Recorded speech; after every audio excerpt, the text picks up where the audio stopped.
Alright, how we doing, folks? Your boy Marcos over here giving you a little preview. This is a live one, too, man. It's a nice little live com thing I'm doing.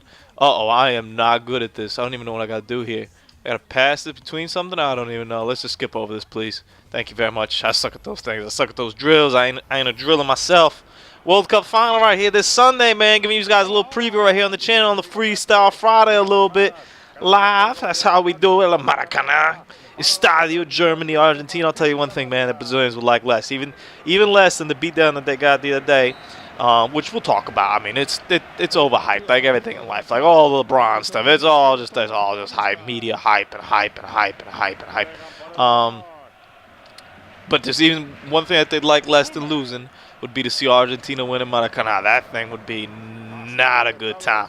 But I think they'll be okay. Obviously, you got to expect Germany to win just by virtue of what they did against Brazil. But you gotta keep in mind what Brazil was at that time, you know. And I think that's the part that people kind of they only lost two players, right? They lost Thiago Silva and they lost Neymar going into that game. Doesn't seem like groundbreaking, right? Just because Thiel, man, it's been a minute since I played with you since he went to Arsenal. They only lost two guys, so it's not like earth-shattering kind of stuff. And this is actually kind of difficult to talk while playing this game. Damn you, Messi! Oh, so much better in games than in real life. Oof, nice little tacon right there. It's unfortunate it was going to nobody. Oh, we got lucky there that it hit his back of his foot, son. He gets that forward, and we're screwed. But they only lost two guys, Neymar and oh, Kedira, no, man, no, we got to pull back. I know you ain't that good. Neymar and Thiago Silva, but like, look at the caliber of those two guys. I mean, Neymar, this World Cup was meant for Neymar. Like, I mean, it's not like they put it there for him, but like, you looked at it like 2-3 years ago and you're like, man, like, and I think it's honestly one of the big pushes why he went to Barcelona, aside from like some of the contract stipulation that they had and whatnot. He really wanted to get that top-notch level experience before this World Cup came, and I mean, it shows leaps and bounds how good he was playing. But this team counted on him. This team relied on him, and this team was Neymar's team. And losing your leader, I mean, he was the top goal scorer by I think he had 4, 5, maybe 4. I think James has 5 still. Neymar had 4. Either way, he had a good, healthy amount of goals. But the next guy up was David Luiz, a defender. Like, that tells you how much it was. The Brazil team wasn't that good, like, period. I mean, they could get past Chile. You know, you look at that team and you got a bunch of dead weight. Fred, Hulk, these are guys that just don't do anything. I really like the adjustment, though. They took out Dani Alves and put in Maicon. Maicon isn't obviously what he was at one point, you know. He just doesn't have that speed. But he's kind of subtracted it with just intelligence and strength, which is really interesting to see that kind of version of Maicon. I really hadn't seen him play like that before. So it's been very interesting that switch over there right back. But they were a flawed team going in. They obviously had the whole stadium, the whole world behind them in terms of, you know, where they played. But, you know, Germany went over there, and Germany's 100%. I mean, they're missing Royce, but aside from that, they're 100%. And that's a big miss. I mean, you can imagine this German team with Royce. Oh, man, that would be unfair. But, you know, it was just a conglomeration of circumstances over there. And then, you know, they get the first goal and then the second goal. And, hey, you know, no one expected a 7-1. That's not exactly what you expect, but it's soccer, you know. They lost their mojo, they lost their confidence, and then everything, you know. There's an expression for that. Not the shit hit the fan. That's an expression as well. But I'm gonna try one with Schweinsteiger from outside. Oof! Woo! I thought that went in. Yeah, I thought that went in. I was like, yo! Oh man, I like Schweinsteiger. He's good. And then Argentina had quite an opposite road. You know, they had a pretty easy road getting over there. They played that useless game against the Netherlands where both teams were playing not to lose. I would give Argentina a big chance if Di Maria could play. No Di Maria, I find it very difficult. It's possible, you know, when you get to this level, obviously both teams are good. There's not a good or a bad one. Here goes. This should be the goal right here. Thomas Müller. Ooh, trying to put a little effect on it, but it didn't go. Müller's a killer, dog. Müller is a killer. He barely gets on the field. He plays fine. I believe he barely gets out there, man. I remember when we played him, we came off the bench like one game, I think. Like, what the? They just don't let him shoot over there. Whatever. Guardiola. You know, he'll change. He'll change. He's a smart boy. Oh, Kedira, man. That's weak. That is weak. Almost as oof, I got lucky he turned around over there, or else I was going to run that dude over. But, you know, with Di Maria gives you an explosive element. You know, when you're playing with Germany, you're going to play against like a better version of like those old Barca teams. And not that those Barca teams weren't amazing. So, you know, if you put them par on par, I think that those Barca teams are still better. But in terms of physically, just the sheer mass and the strength of these people, it's like Barca team with like athletes, man. Neuer, whew, and an amazing goalie at Neuer. Not that Neuer wasn't good either, but you get the gist of what I'm telling you guys over here. They're gonna want to control the ball. They're gonna want to control the game. Lavezzi, man, this guy is. I'm not a big Lavezzi fan, even though he plays, I believe, in France. He plays, I believe, for Lyon. Man, I've seen that guy do some things against Real Madrid I don't appreciate. All right, let's dip it over there to Ophil. Argentina's playing a real good game here. I think I'm going to have to change my formation. I always try to play with whatever formation that they normally play in, but I play 4-3-3. That's kind of what I do. So anything that's a variation of that already confuses me as to where I'm supposed to be playing guys at. Damn, he cut me off there. Good stuff. But Di Maria gives you just a, and I think it's very underappreciated. And honestly, if Real Madrid lets him go this summer, I think it'd be a big mistake. Even though I guess if you get 60 million for him, and you're adding in Cruz, and maybe you get another piece, I could almost let it slide. But it's still, to me, it's not. I've struggled to find out who we're gonna get better than Di Maria. My only knock on Di Maria is he gets hurt, and you're seeing that right now. You know, he's getting hurt before the biggest game of his life. That's just that's a little Di Maria for you. That's the only knock on him. Aside from that, though, he's an explosive player. And in the game against Germany, you're playing kind of like against Barcelona. You can look at how like Real Madrid plays against Barcelona. You're going to want to counterattack a lot, right? You're going to want speed. You want to get from point A to point B pretty damn quickly. And there's nobody better in the game to do that than Di Maria. I mean, maybe, Ronaldo's probably better. But you get the gist of it. Di Maria is like top A game. That's what he does. And he'll break down 2 or 3 guys on his way over. Khedira, man. That's a classic Sami Khedira foul right there. Yeah, give me yellow, man. That's a classic Sami Khedira foul. He's coming out in the second half. I can't stand him. Woof. You always got to watch out, man. Messi is lethal from the free kicks. And that's something that could always happen in these games, man, For as much preview and stuff that you could give him, anything could always happen. And that's rightfully so in any sport. But in soccer, even so much where, like, 1 goal counts. So, I mean, they take down Messi up top of the box, and he gets a good look at that net, and just rails one in, and they might win 1-0. They sit back and they play defense. My other big knock on Argentina is defensively, man. I just can't. I can't do it. Like, I don't, when Garay might be your best defender, I have issues with that. So I'm not too high on them. Obviously, I think they got the talent that they could win. They're going to present some offensive challenges. If you tell me Di Maria plays at 80%, I will give you a nod that Argentina could very much win it. But if Di Maria doesn't even get on the field, and all you got left up there is Messi, Kunagüero, and Lavezzi, which is very ironic to say that's all you have left, because that's still a pretty substantial amount of people. I am not the. I can't tell you you're going to beat Germany like that, man. I don't see it. All right, let's switch over here to 4-3-3. 4-3-3 attacking, right? That's what we want to see over here. I definitely don't expect it to be an outrageous amount of goals. I think, you hear people talking now, and since, because of what happened with the Brazil game, everyone's like, oh, you better watch out, man. They're going to come out here and they're going to do this. And I'm like, listen, man, it's still a soccer game. It's going to come down to a couple key moments, and that's it. Like, let's not kill ourselves over here. I'm going to put over there, I'm going to put Royce and Ozil over there, man, because, I got Royce on the bench here, so I love watching this kid play, man. I'm very curious to see. I mean, he'll probably end up in Bayern, you imagine? But if he doesn't, I would love to see where he ends up. And it's a damn shame he's not at this World Cup, because he very well could be up there also leading the damn thing with goals. Götze, too. Götze coming off the bench. How about that, man? You get to bring Götze off in the 85th minute. Not bad. Not a bad team. It's just stacked. It's just stupid stacked. And the thing is, too, with them playing kind of a Barca role, is if you watch Neuer, man, and they've harped on this a lot, so I'm not going to talk about it too much, but just Müller couldn't keep that down. If you watch Neuer, man, I mean, he's coming in there and touching that ball so much. That's very dangerous, and that's like where, again, the Di Maria could do it. And I've seen Di Maria do it against the Supercopa against Valdés, for example, where he got like kind of confused as to what he was going to do with the ball. Di Maria comes, steals it, boom, makes an easy goal. that's the kind of stuff that Di Maria could do that most people don't, because he provides a pressure up high that you can't compare that to. And I don't think anybody else in Argentina is going to provide that pressure up high. You look at those older Barca teams too. When Messi first got there, they did that high pressure because that's where they would recover the ball. They recover the ball up high, and they keep it, strangle you, and then poke a hole in wherever the hell they feel like it. This doesn't, Messi just doesn't. He's not running as much as he used to. For whatever reasons, people just say he's lazy. I don't really think that's 100% how it goes. I think, you only get a certain years of that crazy ass pressure, and then after that, you kind of don't have it anymore. He kind of picks and chooses his spots, which is smart. There's nothing crazy about that. I think Di Maria will eventually do that a little bit more.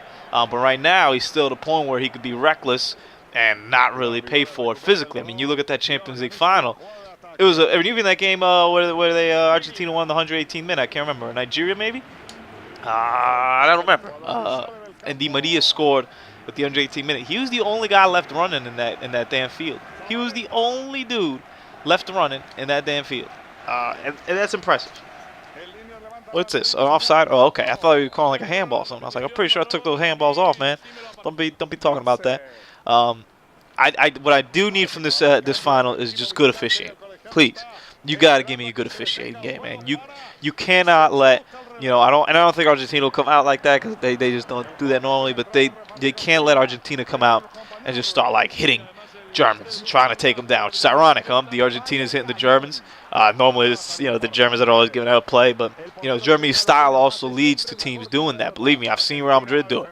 They went those times where they were just like, let's try to just beat Barca up instead of letting them play. There's going to be that factor, let's just try to hit them, knock them down to the ground, and hey, if they're on the ground, odds are they can't play the ball. You got to stomp on that. I don't want to see another Colombia-Brazil game, which is really where the World Cup kind of changed, for a lot of respects. Colombia, if that game's officiated correctly and officiated properly, aí Thomas Müller. Oof, I couldn't get it off. Oh, well, that might have, oh, man. Mascherano, is that Mascherano who got that? I think because it's the ball spot, man. I can't believe Mascherano's playing defense in the World Cup for Argentina, man. That's crazy. I can't believe, Barca just signed. Well, I'll talk about Luis Suarez in a second. Let me finish my officiating point and that Brazil game. That, to me, was a big turning point in this World Cup because you look at that game and you could honestly make a halfway decent case that Colombia might win that game if that officiating's better. If after the third foul to James in the 10th minute, you go and you give that guy a yellow card and say, all right, listen, that's enough. You can't just, kill this kid.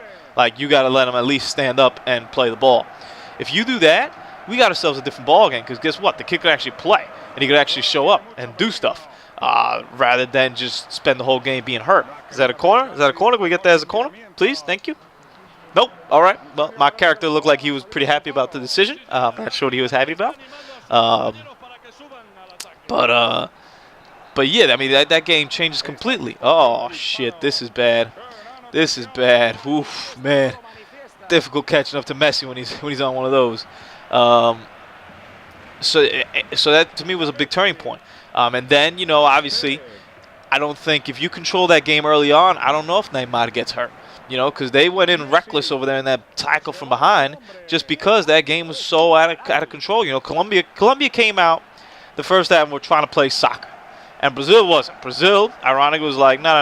We're just trying to take you down and not let you play soccer, which is interesting. The times are changing, huh?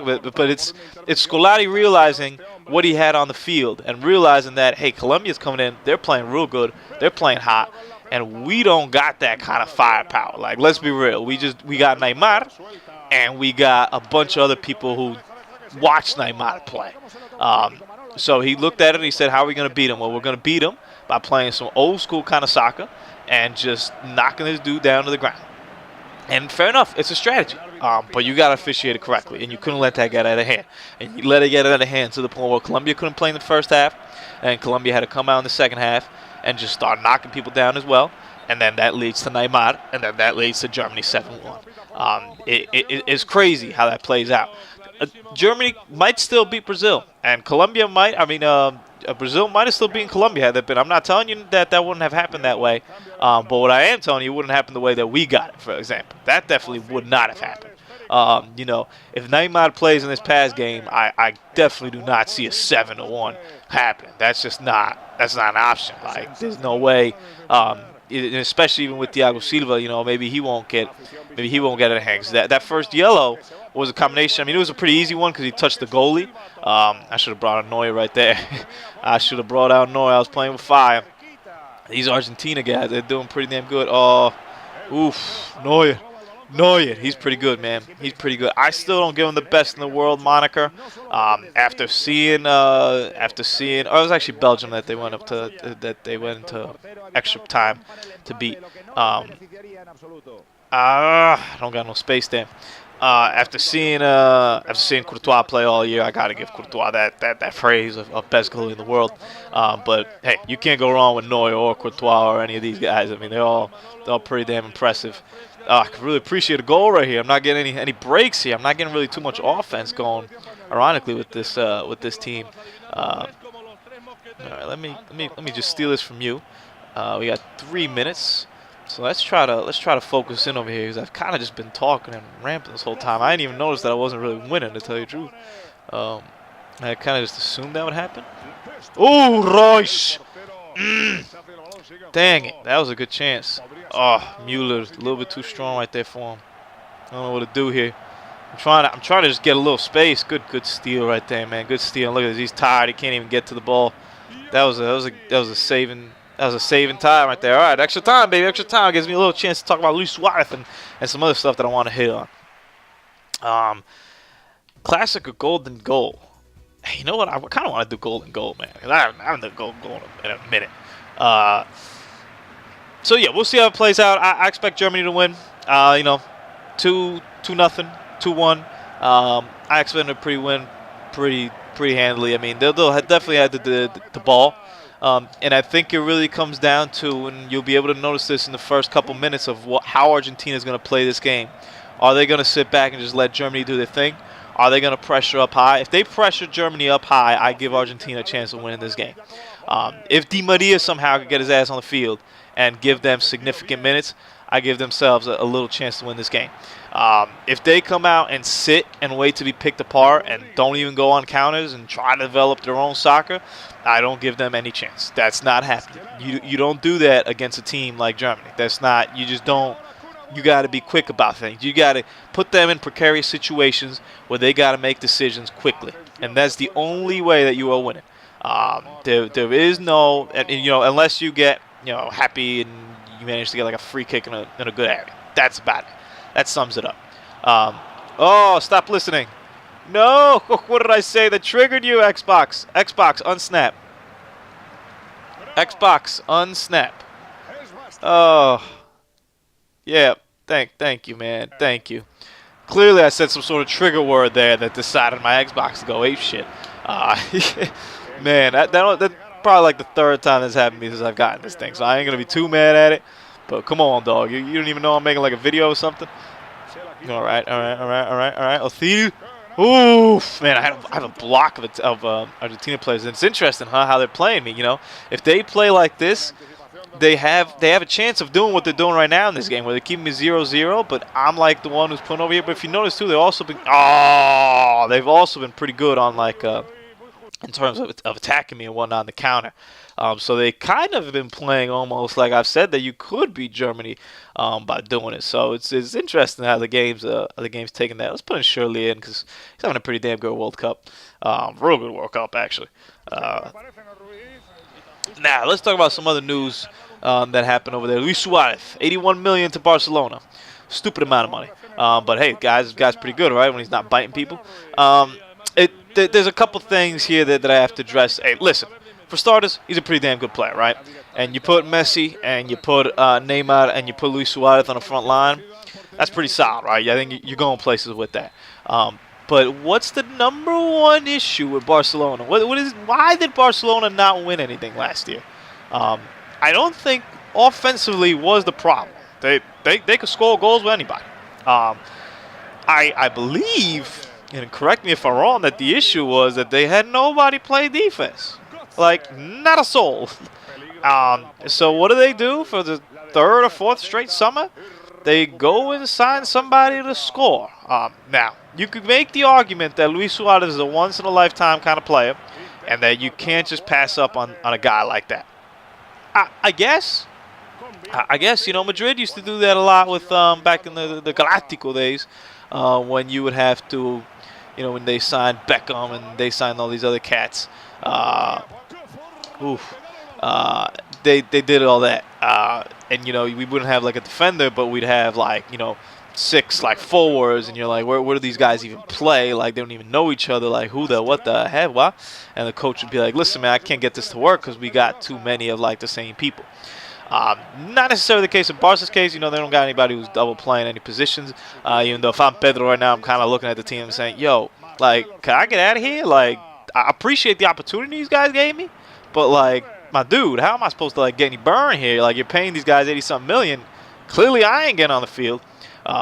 So we'll see how that pans out. And he could still be, you know, coming off an option off the bench and be pretty damn impactful in that way. But their issues right now are who replaces Xabi in the middle of the field. You know, who's going to be that general for the years to come. And that one's difficult because, I mean, listen, you're not getting another Xabi. Like, that's just not happening. It's kind of the same thing with Real Madrid, and they're, like, trying to find a replacement for Xabi Alonso, which I'll talk about here in a second. But you're just not getting a replacement of Xabi Alonso. Like, that just doesn't happen. Goof! Marrois! Aí, o golaço! O golaço! Oh, no minuto 119! Oh! O Brasil levanta! Oh, joga bonito! There we go, man. Tucked it in bottom corner. But you're not getting a replacement of Xabi. He's just too good. You don't replace that. But you definitely need to get somebody in. You can't put Mascherano in there another year of Mascherano. Like, come on, man. So it's a good move if it makes your team better, but you still got holes to fill out that you need to fill out. You owe it to your team to fill out. In terms of replacing Xabi Alonso for Real Madrid, they're gonna get Cruz for 20 million around there after the World Cup's over. That's a pretty good deal, man. That's a pretty good deal. Hope you guys enjoy this Freestyle Friday, everybody. Hope you guys enjoy the end of the World Cup. Hopefully it's as emotional as this game. Your boy Marcos. We outie.